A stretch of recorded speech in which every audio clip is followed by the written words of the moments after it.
entrepreneur success and talking about his journey of entrepreneurship. So he is an author, a professional global speaker, and entrepreneur. His books include The Greatness Manual, Fountain of Inspiration, which I've read, amongst others. He has spoken at various platforms across all continents. He is the CEO of Vumilia African Group, a Pan-African training and consulting firm with headquarters in South Africa. He is also a passionate trainer and facilitator of leadership, change management, and various soft skills workshops. He has founded a number of nonprofits over the years that seek to improve livelihoods in vulnerable communities, as well as enabling youth and women to have access to mentorship, leadership, and entrepreneurial development. These organizations include the Greatness Factory Trust, Touching Lives Africa Foundation, and the recent Victor Foundation. Ladies and gentlemen, help me welcome Mr. Rabison Shumba through a thunderous hand of encouragement. You are allowed to unmute your for this one. Woohoo! Ready? What an Awesome. Thank you so much. And over to you, Rabison.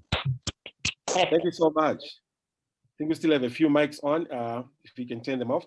Thank you very much for such a platform. I'm honored to be here. I've been here throughout the 3 days. I give kudos to everybody that's been here. Your level of energy, whatever you've been eating, is encouraged. Going forward, you must keep eating that.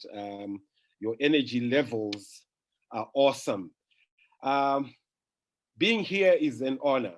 And I'm going to be talking briefly about risk-taking for entrepreneurial success. I would want a full day, and you'll know why, because in 2017, I got a full day. I'm actually very angry that this time around, you robbed me and you're giving me an hour. In fact, slightly under 1 hour to tell my story, but be that as it may, I'm thankful for the slice of cake that you've given me.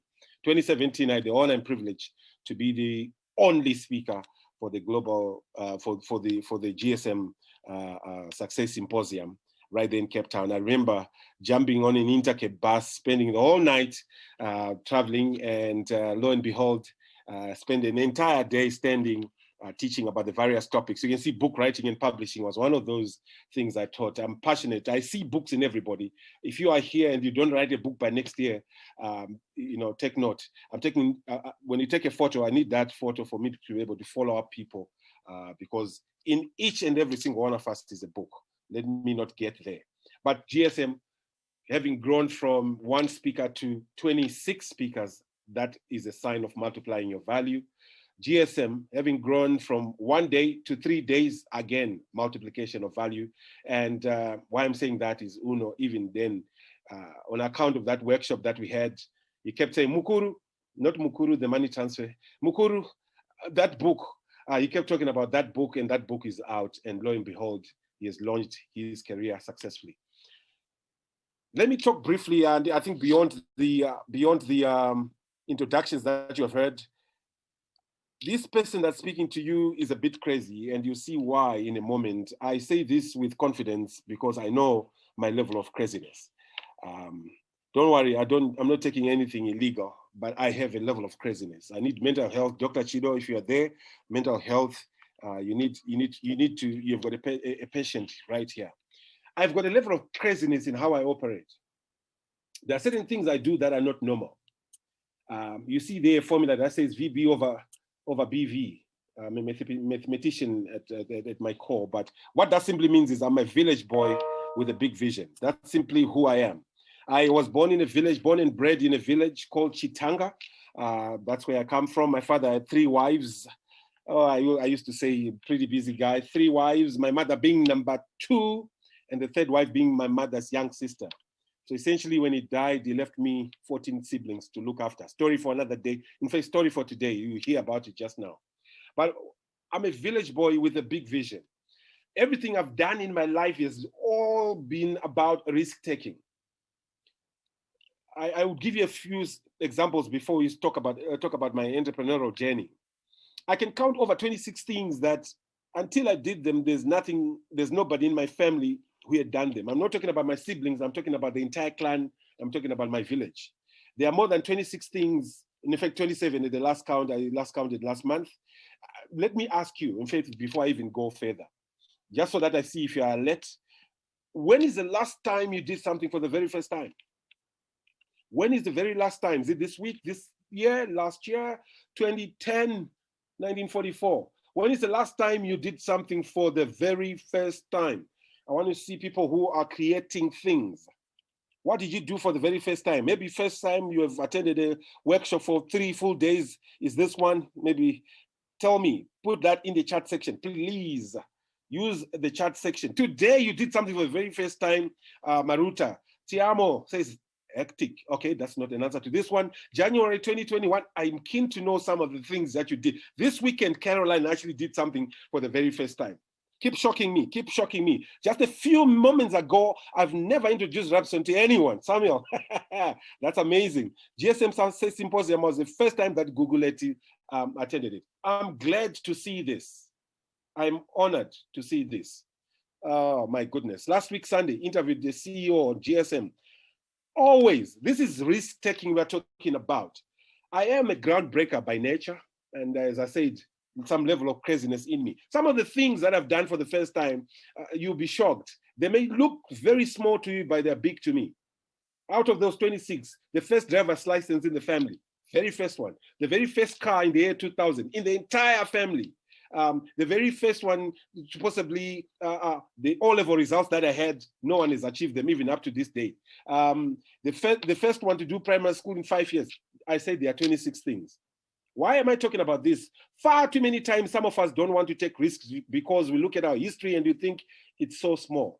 We look down on ourselves and think the things ahead of us, we are not able to accomplish them. I want you to draw your inspiration from a young man called David. Some of you will know where the story is coming from, who confronted with a giant, took a risk and said, looked at his track record and said, if I did this in the past, so who is this before me? If I killed a lion with my hands, if I killed a bear with my hands, so who is this guy before me? Many times in our entrepreneurial endeavors, in our lives, we are confronted with challenges. We are confronted with different giants. If it's not a giant of finance, if it's not a giant of job seeking, if it's not a giant of health, far too many times we have giants in front of us and they intimidate us. But I want you to say, and this is your task tonight, go and chronicle all the things that you have done, all the achievements you have had, however small they are. I know to you they are big. Maybe you're the first one to start a business. I was the first one to actually start a business and the first one to lose it. And again, it's a story I'm telling just now. Go and write down the things you've been the first to do in your family, the groundbreaking things. Write down. You will realize that you have no reason to be anxious. You have no reason to be in depression because you are a story in the making, which is why you are a book in the making. So I've been a groundbreaker far too many times. So I backtrack. I go back to the time I finished my O-levels. I'd never had the privilege to go to A-level, what we call matric here. I couldn't matriculate for the simple reason that when I got my O-level results, second best as I was. Second best, I don't like number 2. I always want number 1. But unfortunately, Dr. Tinyiko Halimani, who's now a lecturer at the UZ, beat me to it. He had more distinctions than myself. Second best as I was, I couldn't go for A-level. I went to my father and he's giving me his results. I'm giving him my results. His results are from a hospital examination and they say, you've been diagnosed with cancer, brother. You've got 4 years to live. Put your house in order. Doctors, sometimes you are mean. With doctor, okay. I need to teach doctors customer care, communication skills, etc., emotional intelligence. You can't just say to somebody, you have 4 years to live, put your house in order. Yes, it's true, but there's a way of saying it that does not shock everybody. So he's giving me his results. Son, I have 4 years to live. You can't go for A-level and become a neurosurgeon and all these flimsy things you want to do. I know you're a scientist at heart, but you can't take another 6 years. You've got 14 siblings behind you. You've got to take a jump. Confronted with that, I had to make a bold decision. Like I told you, my life has been about risk-taking. I became a teacher not out of choice, but out of circumstance. I went to Harare for the first time. Again, breaking new ground. None of my siblings had ever gone to Harare. I was in Harare for the first time. I'll cut that long story short. Those of you who know Harare, a village boy who's just got a big vision, landed in Barre Musika. I traveled and I walked 10 kilometers to get to Belvedere Teachers College, not because I didn't know. And here's the key thing. An entrepreneur is as strong as the information you have access to. I'm already giving you lessons as I go. So I walked all the way with my bags, got there and dust was up to my forehead. The people were like, where are you coming from? I walked all the way from Mbare Msika, all the way to town, Karigamombe Arcade. It was the tallest building at the time. Walked via Samora Machel all the way to college. Village boy with a big vision. What was I studying? Again, another groundbreaker. I said, give me the toughest subject. I've always wanted tough assignments. And I always challenge people and say, it's human nature to want comfort. We are all attracted and addicted to comfort, unfortunately. And comfort zones are the limiting zones. I say to them, give me the toughest subject. They said, maths, I said, maths is too simple. Science, I said, it's too simple. Give me the toughest, whatever I consider the toughest is what I want. I'm here on a mission. Why are you here? You must go for A-levels. I said, I have to admit people here. I think I'm now the administrator. So I said, give me the toughest assignment. They said, computer science. I said, what is that? They explained it to me. I marveled. Just imagine getting the bounds you get when you go back to the village. I'm using computers. I put that picture for a reason. That's the sort of computer we're using back in the day. No hard drives, only floppy drives, no color screens, USBs or CD-ROMs. That's where I started. Start somewhere. But I'm taking a risk here. I'm training to be a computer science teacher. There are only 5 or so private schools that have got computers.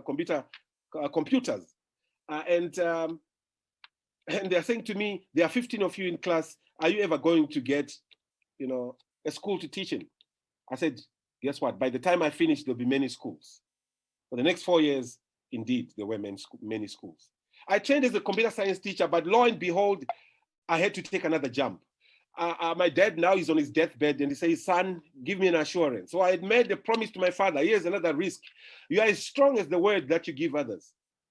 At the end of the day, sometimes the promise that you give others, many people make decisions based on the words that you give them. That's another risk that you have as an entrepreneur. You're making promises and people are making commitments. They're changing business models based on the capacity that you're showing them. I said to my father on his deathbed, worried, with tears in his eyes, a group of hospitals, 2nd floor. I remember very well. In a cancer ward, he says, son, I'm about to go, but one thing that's stopping me from going, I need to hear from you. What's your plan? We had our succession plan in Parenyata ward. I can't remember the ward number, but I remember it was the 2nd floor. I remember him trying to rise from his bed to look at my pickup truck. He says, go and park your truck right there by that tree. I want to see it. I want to see the car you have. Does it fit a coffin? He was already talking about death.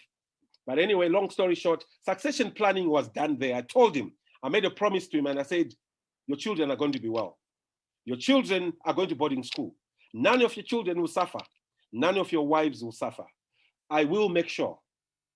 I've sacrificed enough already and I will sacrifice some more. I said, I'm not going to go to university until at least 9 or 10 of them have finished varsity. And that's exactly what I did. Lo and behold, I only went to university in 2009. Some of you went to university recently. We were together in a bachelor's class.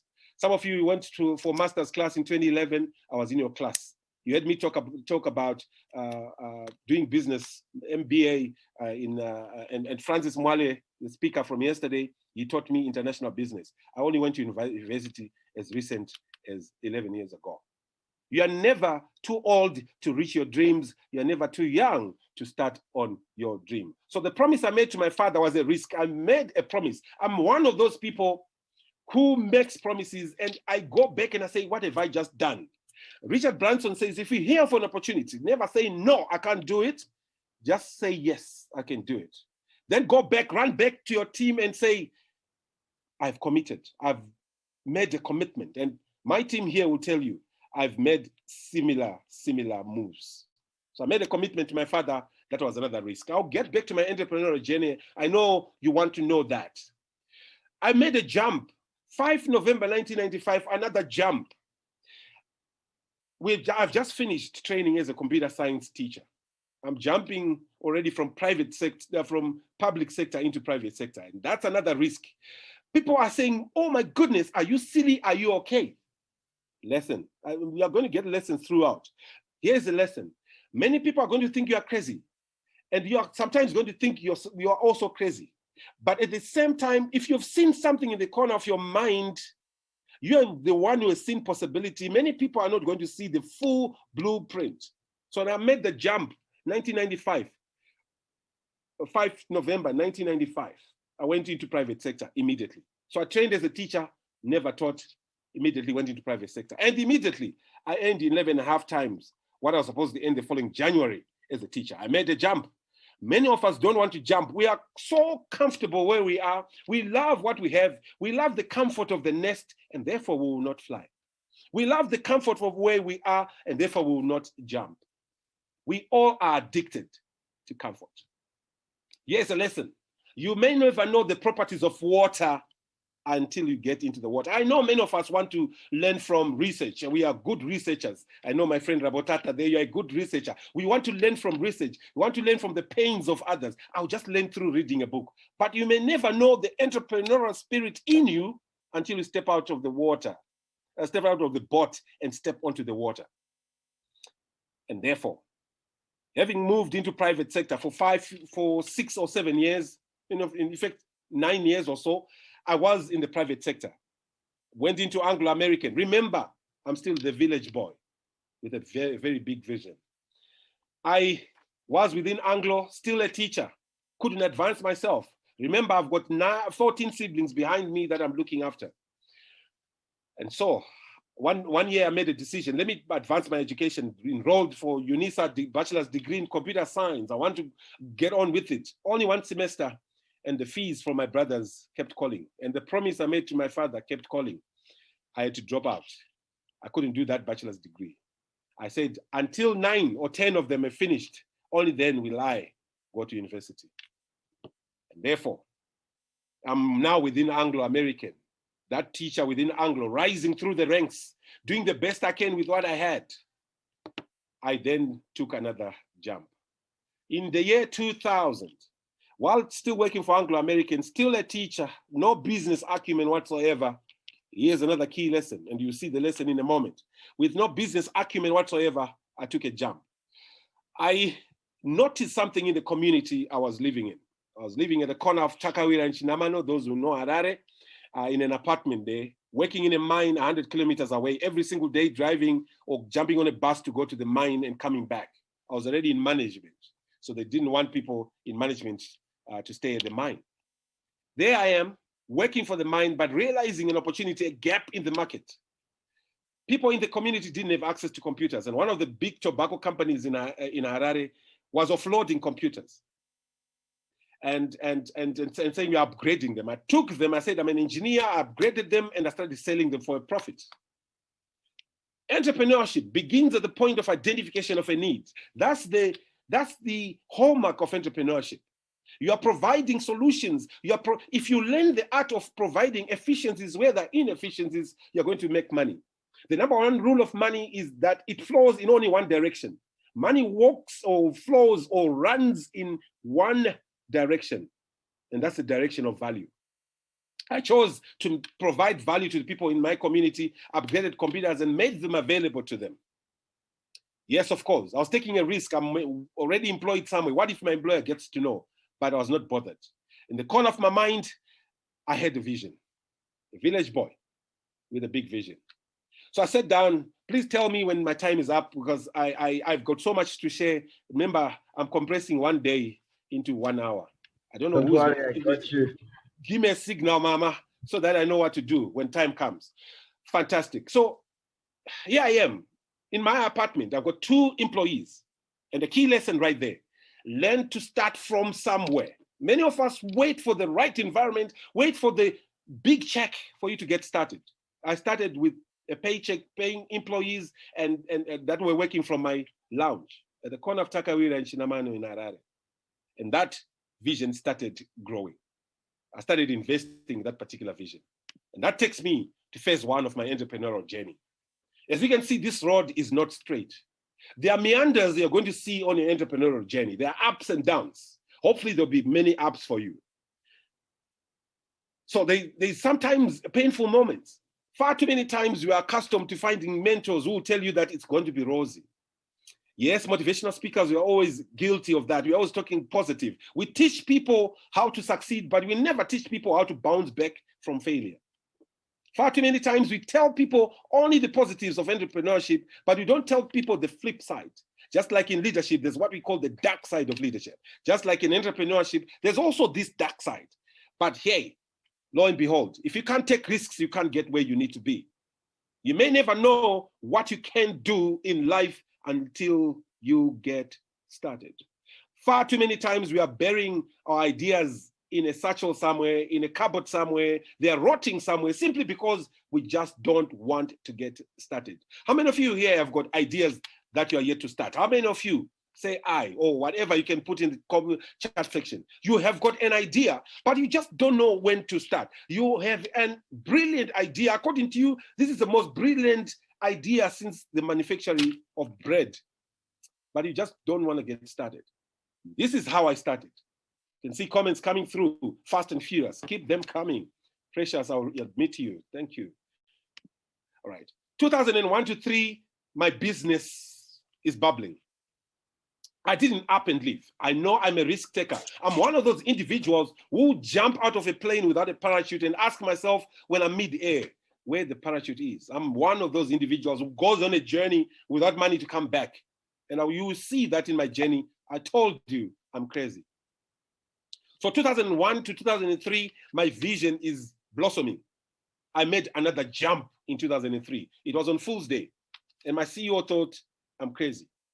My CEO, Dr. Shumba, back in the day, before he was shot, he's now late, may his soul rest in peace, and brilliant man. He gave me a call. The CEO of Bintura Nickel says, Rabison, you're about to make the biggest mistake of your life. The economy is nosediving. You are thinking of going into business.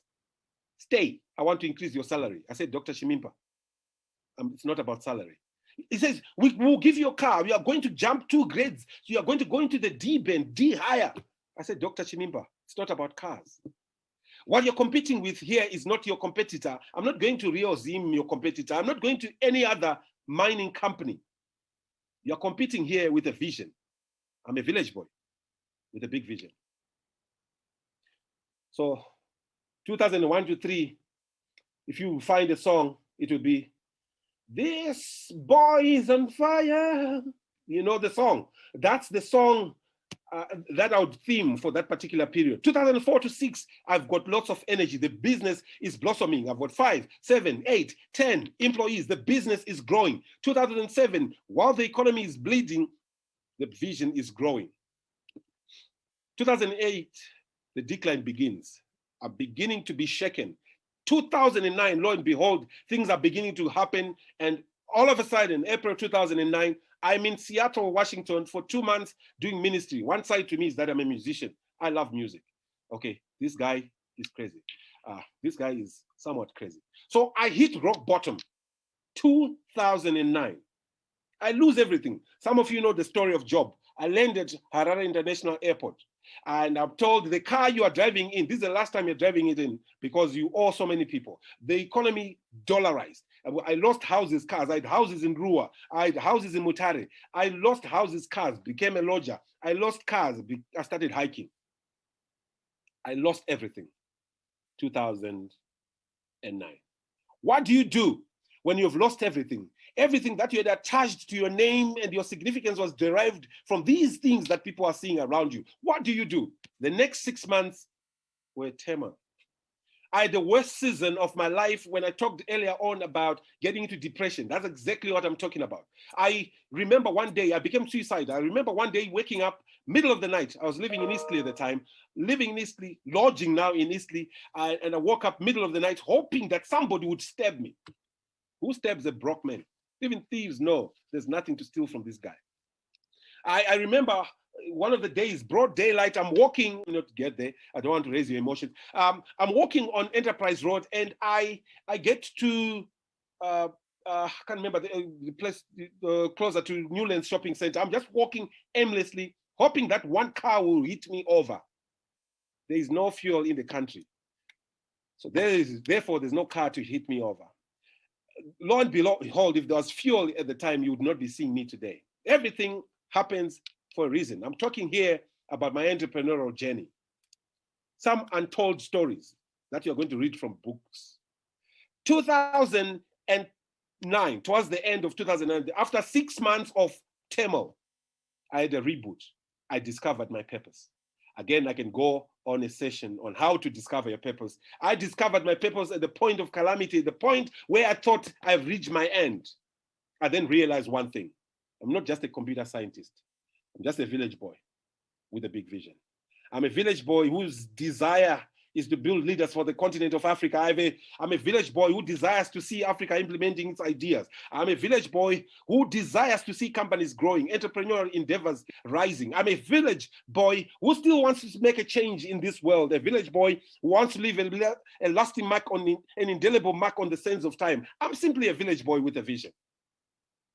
And that's when I started walking on the journey I am on right now. This is part one of the journey, and you will signal to me. So from 2010 onwards, I will skip the time when I became a consultant. I consulted for a number of companies in Zimbabwe. I will skip the issue of how I got fired. Again, that some of the things that happen in your life, some of you are waiting to be fired for you to start on your business. Just imagine, 23 November 2015, I got a letter from my employer that my services were no longer needed. Story for another day, maybe in the question and answer segment, I'll be able to answer. Let me check my time. There will be time for question and answer. I'll try and speed up. I got fired. I'm on the street, no job. Lo and behold, I work for one entrepreneur. I resuscitated his business. End of 2016. We shake hands and I'm like, I'm out of here. I'm a village boy with a big vision. Lo and behold, I am on phase 2 of my journey. And this is the crazy one. 15 January 2017, the journey is meandering again. 15 January 2017, I buy a one-way ticket to South Africa. I'm asked, where are you going? To South Africa. Why one-way ticket? I don't know when I'm coming back. Do you have money? I only have 5,000 rand on me. Where are you going to stay? I don't know. I'm just going to South Africa. Do you have a job? No, I don't have a job. I'm going to create jobs. Do you have accommodation? No, I just have an idea of where I might sleep tonight. I'm on a fast jet, one-way ticket to South Africa. Landed all at Tambo International Airport, looking like somebody who knows where he's going. I jump on a Gau train, get to Sandton City. I sit there like every normal person with my bags by my side, with my laptop, and I'm just, chatting with a few friends. And I'm asking myself, where am I sleeping tonight? And lo and behold, yes, long story short, out of all the people who said, come to my house, come to my house, come to my house, you are as strong as the network you have. I chose one that said, I've got an apartment. It's paid up until month end. You have 15 days to raise rent for next month. There's no bed, there's no curtains in this apartment. I said, that's what I choose. Not far from my office here in Douglasdale. It's like maybe 5 minutes drive from where I am. I slept on the floor that day. All I had was a blanket, and I used my bags as my pillows. No curtains. That's when ideas come. That's the season also I began to talk to Mr. Uno. So this story is not complete until I talk about how GSM launched me to where I am today. Sometimes your entrepreneurial endeavors only begin because you have just started. You need to take the jump. You need to do something with what you have to create the future you want. Never wait for the big events. So January 2017, I've got excitement. I'm bubbling. I have come here not to look for employment. I've come here to create employment. But lo and behold, I still don't have paperwork. I only have 90 days in the country. I was not a border jumper, lest you go to harm my face. So the rest of 2017, I'm so determined. March 2017, I registered my company called Vumilia Africa. Vumilia means perseverance.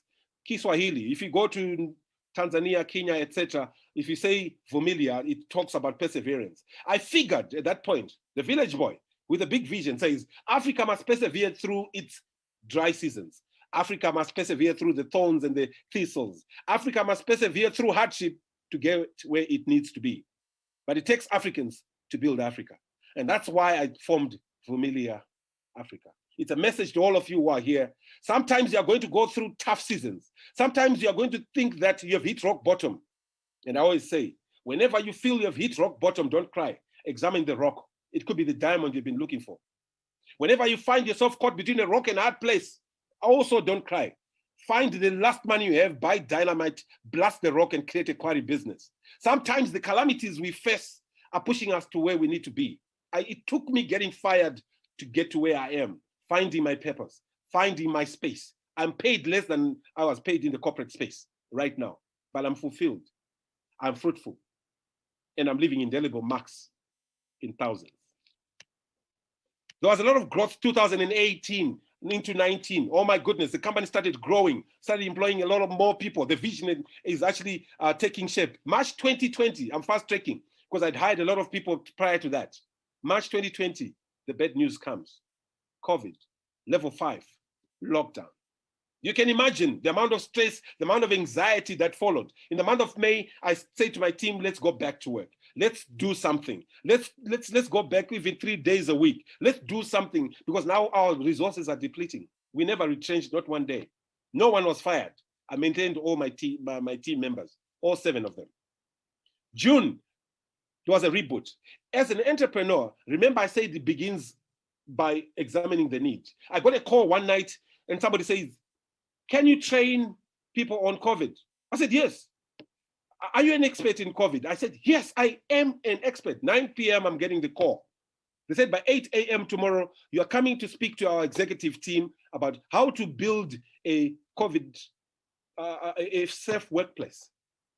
I didn't sleep that night. Remember, Richard Branson says, say yes to every opportunity, then go back and begin to work on it. I didn't sleep that night. 3 a.m., my eyes are still open. I'm creating slides. 75 slides were created that day.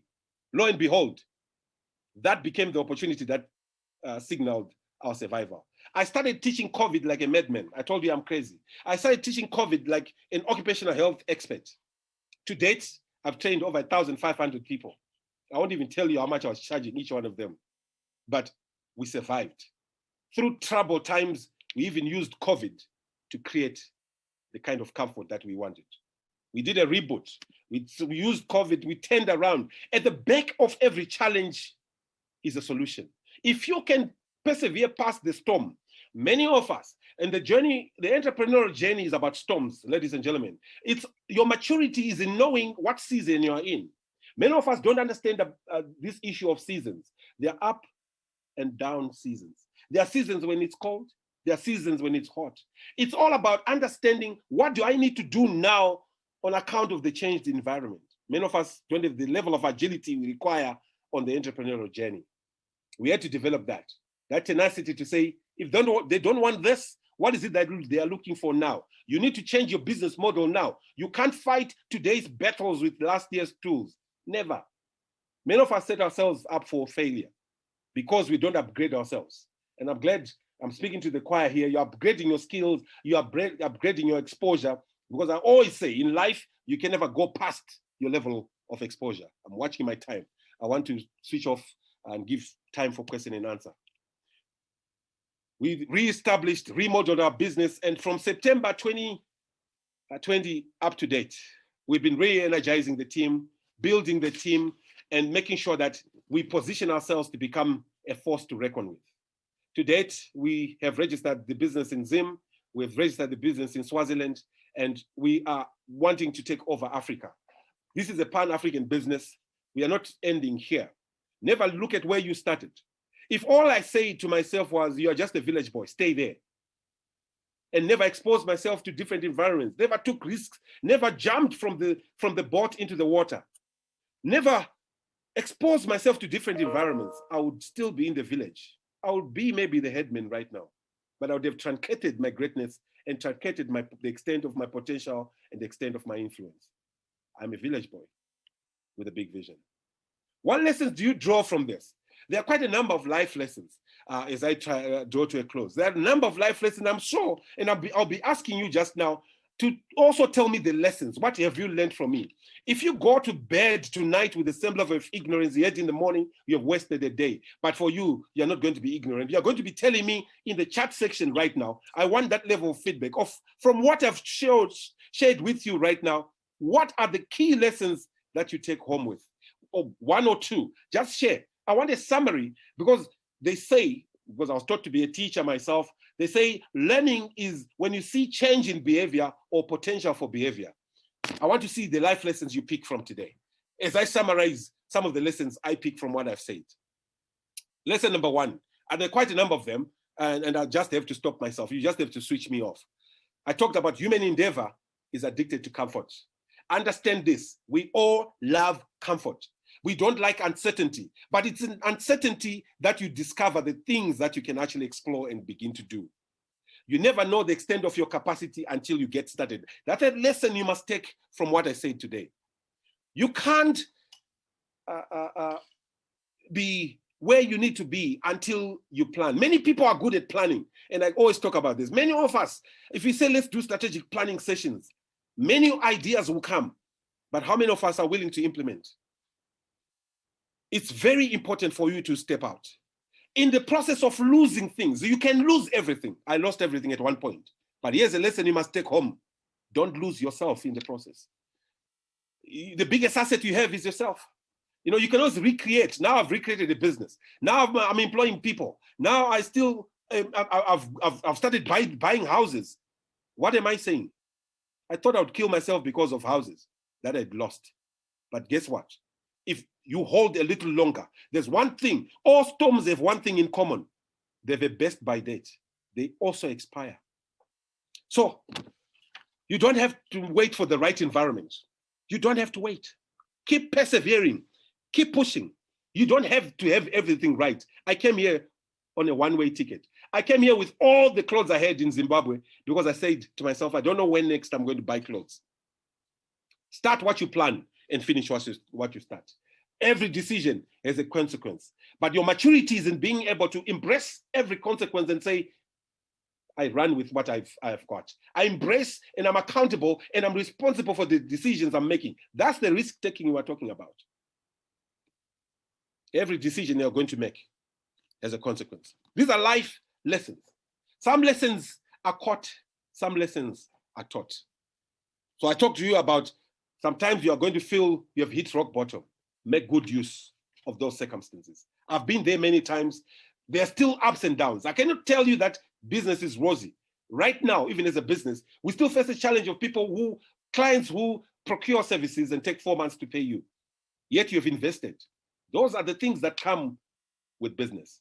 Those are the things that come, the experiences you come. Never lose an opportunity to learn something about business. Never lose an opportunity to learn the difficulties, the things, the lessons that come with every fall. Maturity is knowing that with each fall, you need to rise. Life is not a straight line. You saw that road that was meandering. Many of us are waiting for an escalator to press a button to have things easy. Things are not going to be easy. It all comes out of deliberate intention. I want you to go with one word today. It's called intentionality.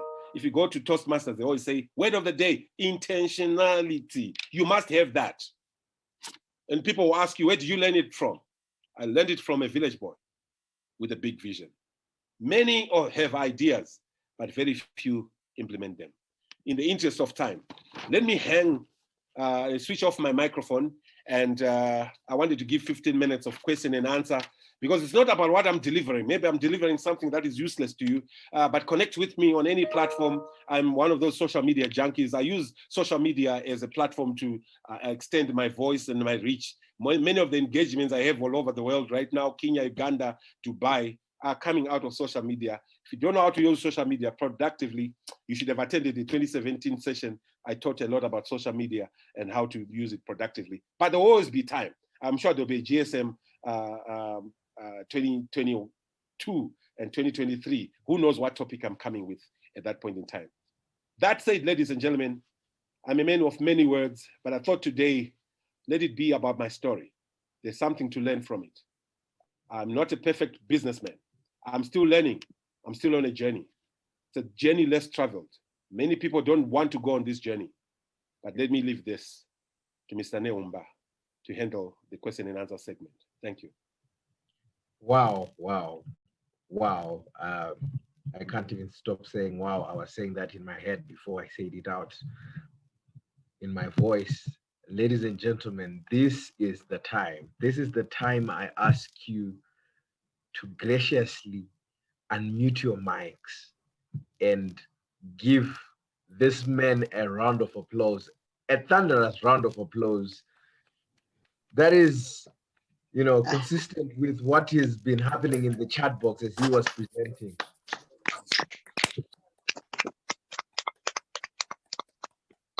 Indeed, that was really awesome. Yeah, I can't even revisit the chat box and what was actually happening there, because there's a whole lot that I can talk about. And thank you so much for giving us enough time to do the question and answer, because this is the most juicy part of the presentation. But just to also let you know that yes, we've been talking, we've been listening, and we have learned lessons.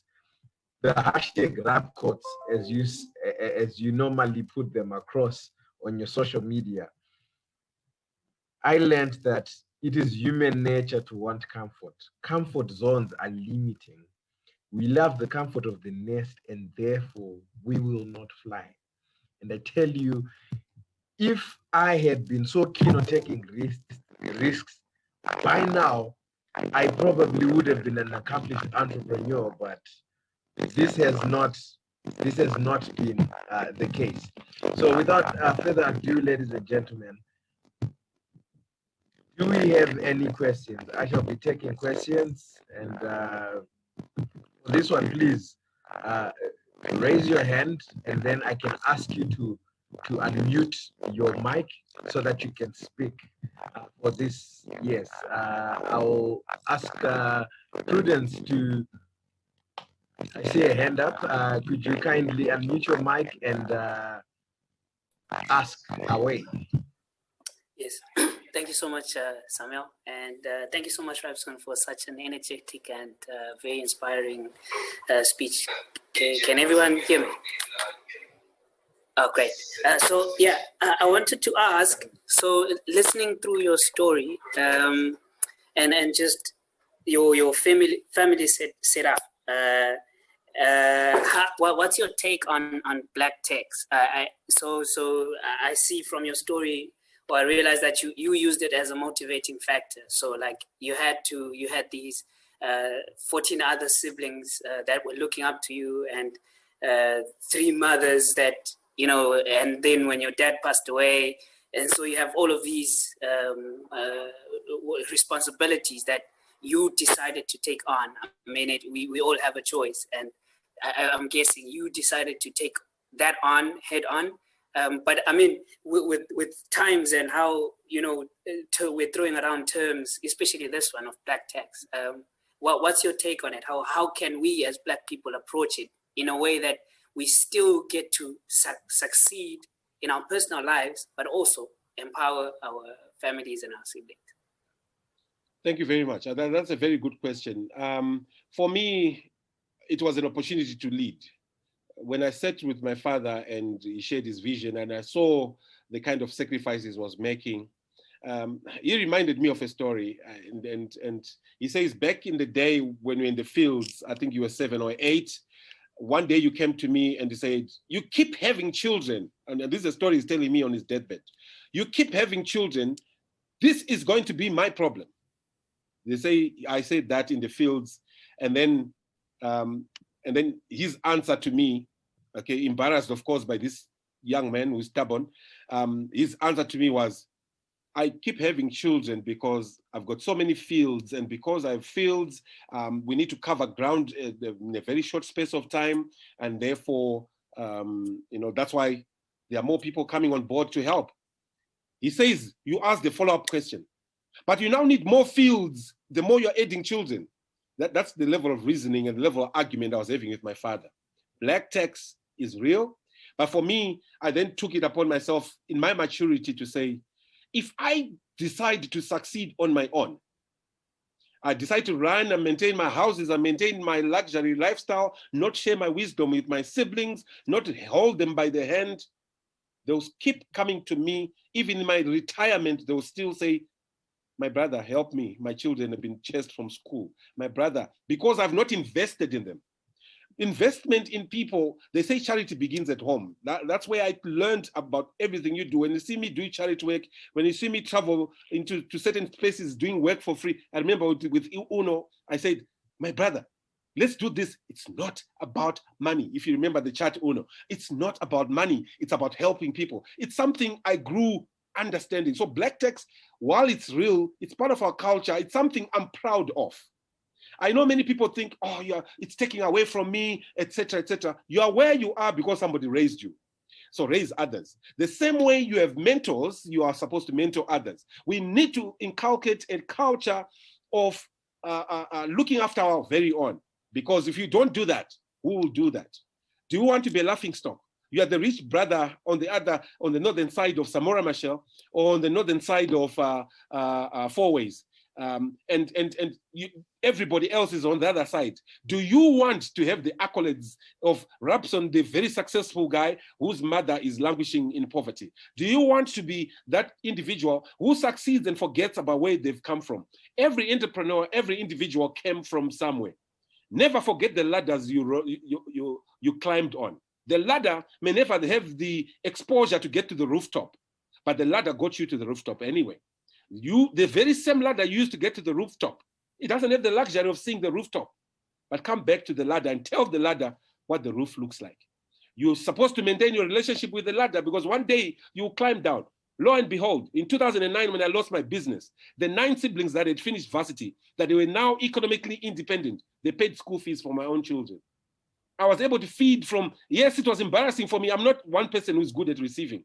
I'm not one person who's very good at opening up about my needs. I've always grown to be the giver. I'm not a receiver.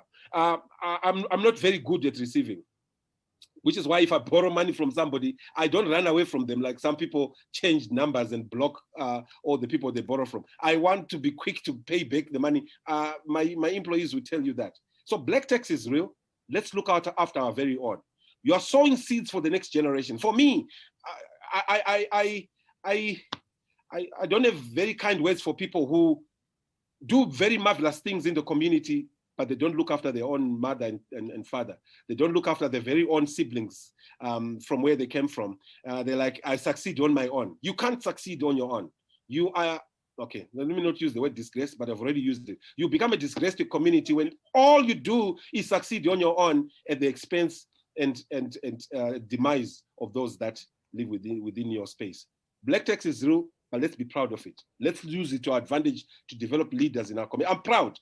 Most of, I think my sister who comes number 5 after me is gonna get a PhD ahead of me. She was already enrolled at UKZN. I raised her from when she was a toddler. Another one did a master's degree here at UP. Another one did a master's degree, is now lecturer at Bindura University, is about to come to South Africa to be a lecturer here. I mean, I can tell you stories and stories of the master's degree. We are a blessed family, but if I had not invested in them, in their intelligence, they'll be languishing in the village and say, brother, send something via Mukuru, or send something to us, send some food for us to eat. But now, when I get broke, I've got a network that I've built intentionally. Remember the word for the day? Intentionality. Thank you so much. Thank you so much. That's really deep. Remember to tell the ladder what the roof looks like. And I see Uno here reiterating the same point, echoing your sentiments, where he's saying that we are where we are because somebody raised us. Thank you so much for that profound teaching, Rabison. Is there anyone else who would like to ask? Please feel free to raise your hand and I will recognize you to speak. We still have a bit of a few minutes before we can wrap it up.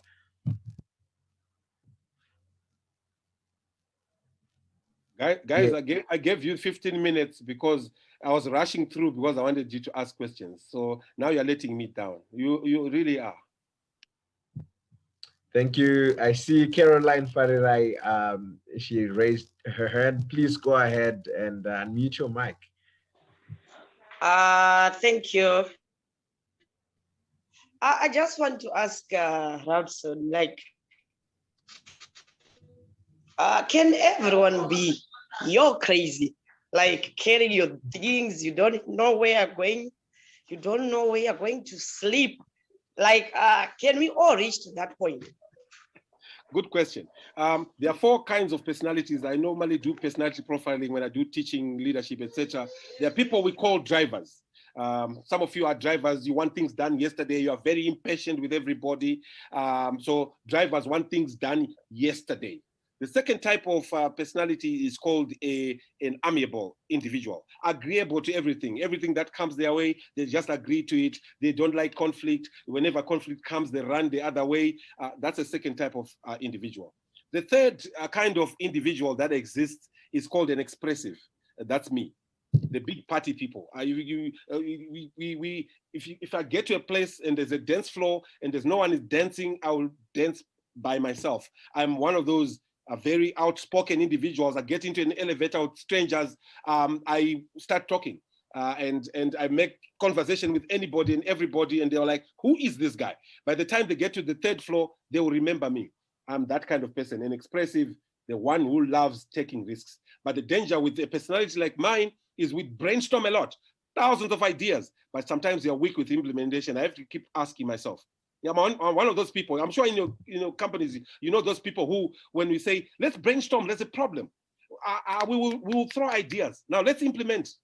We run to the bathroom, go make coffee somewhere. By the time we come back, they've allocated responsibilities. That's an expressive like me. Don't beat yourself up if you're not an expressive. Not everybody is as crazy as I am. Not everybody takes what I take. Not everybody has got a natural inclination towards risk. There are people who take calculated risk. I'm one of those individuals who goes hook, line, and sinker. When I make a decision to do something, I go for it. I go for it. I think there's a there's a 4th individual that I left out. Is called an analytical individual. They analyze everything and anything. You know, when a mirror is tilting 45 degrees this way, by 2 centimeters, they get irritated. They can't sleep with their wardrobe open. They're analyticals. They are more like accountants, people like Uno. You know, they cross every T. They look for that 5 cent that is missing on the budget. For some of us, we just say, hey, find the 5 cents somewhere, put it there, it's balancing, let's move on. There's an analytical individual. They may be slow, but they want to be correct. They may look like they're slow, but they want to be compliant. They're very compliant individuals. So understand your personality. There's a predominant personality that you carry, but there's also another, we have a bit of everything in us. That's what I call situational sensitivity. It's almost like leadership styles. You might be an autocrat, or you might be a democrat in one instance. But when a situation comes where there's a snake in the corner of the room, even if you are a consultative leader who normally consults everybody, you can't go with the questionnaire and say, Marlene, is that a reptile or is that a mammal? Samuel, do you think it will live underwater or it will not? Chieza, do you think this is poisonous or this is a delicacy? You can't be consultative. There is a fire, you push everybody out, you become an autocrat. So your personality, sometimes situations, Caroline, will push you to become the crazy that I am. I'm crazy naturally, but sometimes situations will push you to become crazy. All right.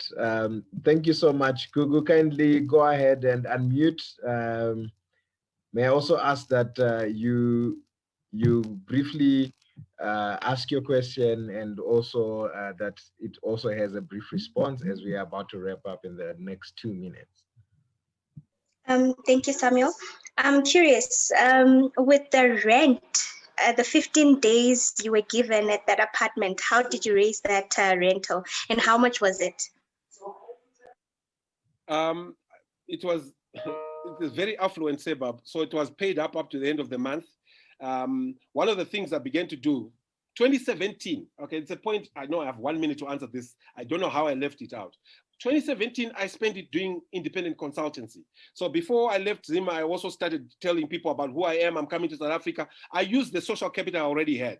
I mean, right now I've got more than 39,000 followers on LinkedIn alone. Hey, your social capital is important. I can never overemphasize. The money I'm making, the jacket I'm wearing right now came out of LinkedIn, okay? The food I'm eating tonight, okay, good or bad as it may be, came out of LinkedIn. So I used my social capital to build what I am today, and realized at that point in time, I started getting small assignments, 2,000 Rand a day, just to go and speak. I always say, and I think Uno talked about it, a voice with an invoice. In fact, a voice with many invoices. So I open my mouth and I charge people. That's essentially what I do. We have people who, my product is words. We sell words for a living. So that's exactly what I did for the next 14 days. I began to sell words. And that's how I paid rent. And I still pay rent to this day and send kids to varsity. My daughter is now at Rhodes. I'm paying that through words, opening my mouth and putting an invoice on the table. Oh, wow. Thank you so much. Thank you so much for that response. And I cannot thank you enough for all that you've shared with us tonight. Tiamo, are you ready? Can we probably get a quick picture-taking moment whilst we jump on to the other session?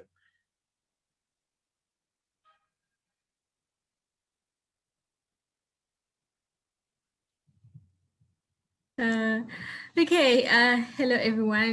I've been taking some pictures throughout, but listen, it's always awesome when we are all switching on our videos at the same time and smiling together. So thank you so much, Rabison, for your inspirational story today.